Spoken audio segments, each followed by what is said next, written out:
ምግብ እየተመገብን ቡና መጠጣት ምን የጤና ችግር ያስከትላል? የባለሙያዎች ምክር ነው። ቁርሶን አሊያም ምሳውን እየበሉ አንድ ሲኒ ወፍራም ቡና መጠጣት ለምደው ይሆናል። ምግቦን እየተመገቡ አሊያም ደግሞ ተመግበው እንደጨረሱ ቡና መጠጣት እንደሌለብዎ የነገረው ሰው ካለ እውነቱን ነው። ቡና ውስጥ ከ1000 በላይ የኬሚካል ውህዶች ያሉ ሲሆን ፖሊፌኖልስ እናም ታኒንስ የተሰኙ የምግብ ንጥረ ነገሮች ከሰውነታችን ጋር የሚዋሃዱበት መንገድ እንደሚያስተጓጉሉ ባለሙያዎች ይናገራሉ። መልካሙ ዜና ይህ አይነት ችግር የሚገጥማቸው ሰዎች ቁጥር አነስተኛ መሆኑ ነው። ያ ብቻ ሳይሆን ህመም የማስከተል አቅሙ እዚህ ግባ የሚባል አይደለም። ንጥረ ነገሮች በምግብና መጠጥ ውስጥ የሚገኙ በሰውነት ውስጥ አንዳንድ አላስፈላጊ ስራዎች የሚያከናውኑ ናቸው። ጤናማ እንድንሆን የተለያየ ንጥረ ነገሮች ያስፈልጉናል።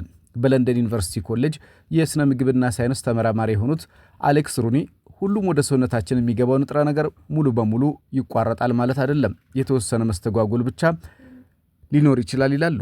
በእርግጥ ተጽዕኖ በቡና ጥንካሬ ላይ የተመሰረተ ነው። የምንወስደው ንጥረ ነገር መጠንና ዕድሜ፣ የምግብ መፈጨት፣ የጤና ሁኔታና ዘረመል የመሰሉ ግለሰባዊ ሁነቶች ተጋላጭነቶች አስተዋጽኦ እንዳላቸው ያስረዳሉ ባለሙያው።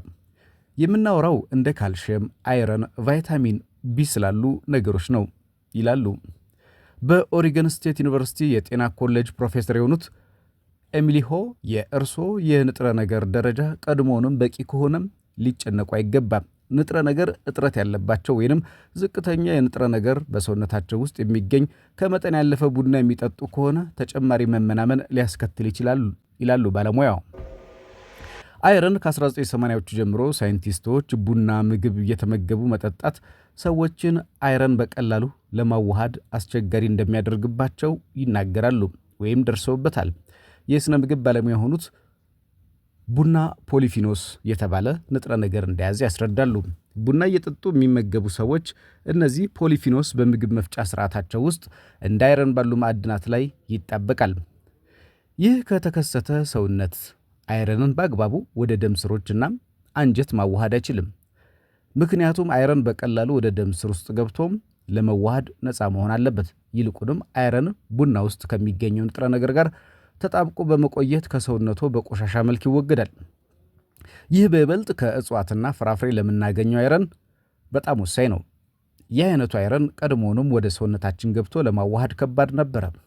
የቡና ፖሊፊኖስ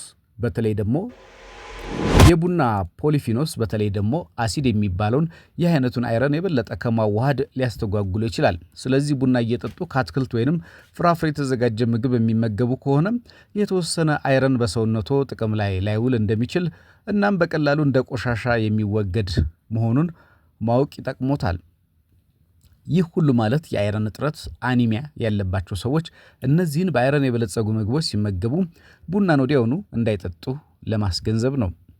በአይረን የበለጸጉ ምግቦች ከመመገበው 1 ሰዓት ቀደም ብለው ወይንም ከተመገቡ ከ2 ሰዓት በኋላ ቡና መጠጣት ይመከራል።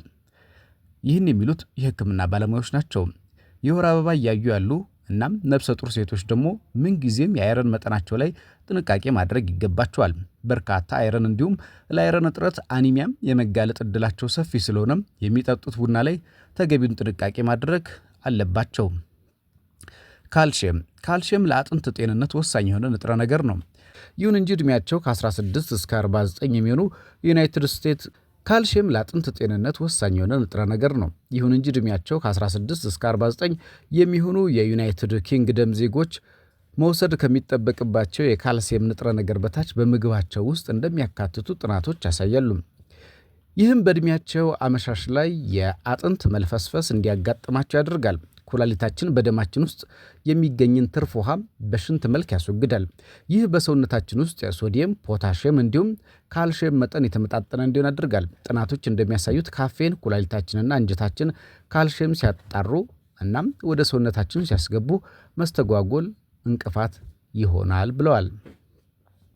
ጥናቶች እንደሚያሳዩት ካፌን ኩላሊታችንና አንጀታችን ካልሽየምን ሲያጣሩና ወደ ሰውነታችን ሲያስገቡ በማስተጓጎል እንቅፋት ይፈጥራል። በምግባቸው ውስጥ የሚያካትቱት የካልሽየም መጠን አነስተኛ ለሆኑ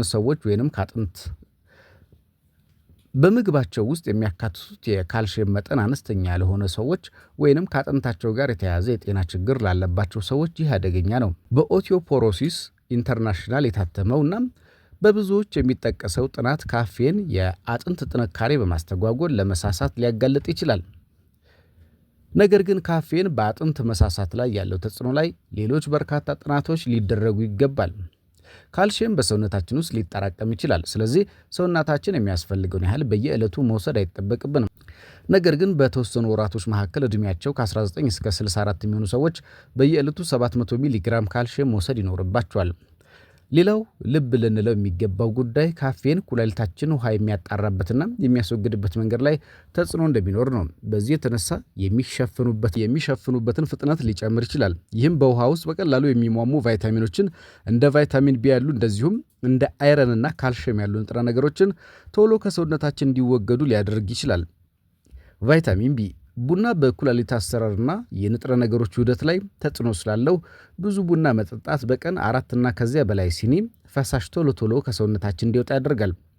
እንዲሁም በዚህ የተነሳ በውሃ ውስጥ በቀላሉ የሚሟሙ ቫይታሚኖች ቫይታሚን ቢን ጨምሮ ከሰውነታችን ውስጥ በቀላሉ ያስወጣል። ቫይታሚን ቢ በውሃ ውስጥ የሚሟሟ በመሆኑ በሰውነታችን ውስጥ አይከማችም። የትኛውም ከሚፈለገው በላይ የሆነ ቫይታሚን ቢ በሽንት መልክ ይወገዳል። የጤና ባለሙያዎች በፕሮባዮቲክ የበለጸጉ እንደ ኪሚቺ ያሉ ምግቦችና ቡና እየጠጣን ልንመገባቸው አይገባም ሲሉ ይመክራሉ። ፕሮባዮቲክ ለምግብ መፈጨት ስርዓት ጤናማ ጠቃሚ የሆነ ሕያው ባክቴሪያ ነው። ይሁን እንጂ ፕሮባዮቲክ የያዘ መድኃኒት ወይንም እንደ እርጎ፣ እንደ ኪሚቺ ያሉ በፕሮባዮቲክ የበለጸጉ ምግቦች የሚወስዱ ከሆነ ትኩስ ቡና ጋር መውሰድ አይኖርቦትም። በፕሮባዮቲክ ውስጥ የሚገኙ ሕያው ባክቴሪያ ለሙቀት ስሱ በመሆን ለከፍተኛ ሙቀት እንደ ትኩስ ቡና ላሉ የምናጋልጣቸው ከሆነ ጨጓራና አንጀታችን ውስጥ በሕይወት የመቆየት እድላቸው ይቀንሳል። በዚህ የተነሳ ውጤታማነታቸው ይቀንሳል ይላሉ። ቡናን በሻይ መተካት አዋጭ ነው? ይህ ጥያቄ ነው። እናንተ ምን ታስባላችሁ? ቡናን በሻይ ብንተካው ምን ይመስላችኋል? ምግብ እየበላን ከምንጠቀማቸው ነገሮች አንዱ ቡናን በሻይ መተካት መሆን አለበት። በእርግጥ እርግፍ አድርገው ትተው ሻይ ለመጠጣት የሚወስኑ ከሆነ አንዳንድ የተነሱ ጠቃሚ ነጥቦች ላይ ለሻይ እንደሚሰሩ ልብ ማለት ተገቢ ነው። እናም የተወደዳችሁና የተከበራችሁ ውድ ቤተሰቦቻችን ምግብ እየተመገብን ቡና መጠጣት ምን የጤና ችግር ያስከትላል የሚለውን የባለሙያዎች ምክር ወደ እናንተ አደረስን። ምግብ እየተመገቡ ቡና መጠጣት የሚያስከትለውን የጤና ችግር ነገርናችሁ። ከዛ ይልቅ ሻይን ተመራጭ ማድረግ የተሻለ እንደሆነ ባለሙያዎች ይናገራሉ። ምግብ ከተመገብን ከ2 ሰዓት በኋላ ቡናን መጠጣት ተመራጭ ነው ሲሉ ባለሙያዎች ተናግረዋል። ምክሩን ተቀበሉ ዘንድ ጋበዝን።